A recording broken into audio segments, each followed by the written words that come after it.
Kuqhubeka icala abameli bakaBafana Mahungela badlalele inkantolo umfanekiso wevideo ebichaza ngendawo kanye nesikhathi sokushona kukamufi.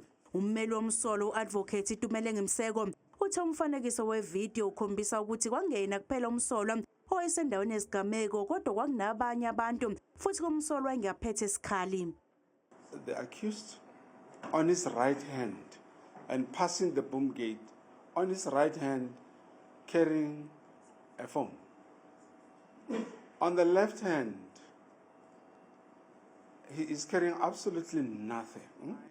Abameli bomsolo abafuna athole ibhayili ngenxa yobufakazi obusha osebuvelile.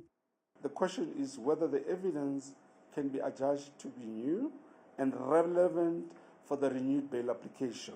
And if so, whether it may be considered in conjunction with all the facts placed before the court in previous application and not separately. Umsolo ubhekene necala lokuthumba, ukubamba inkunzi, elokubulala kanye nokuzama ukudlwengula umufi.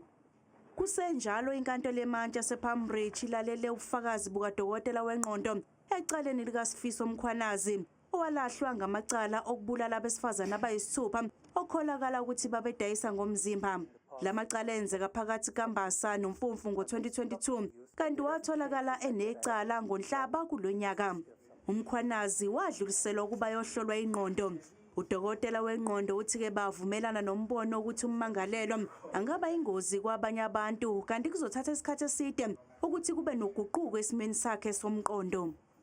If we are to achieve any degree of success, we would think that it requires a much longer containment period with interventions, and hence we make the recommendation under 8.3 that in the event that he is considered for parole, we are happy to do a reassessment to then advise the court. Icala lihlehliselwe uLwesithathu olizayo.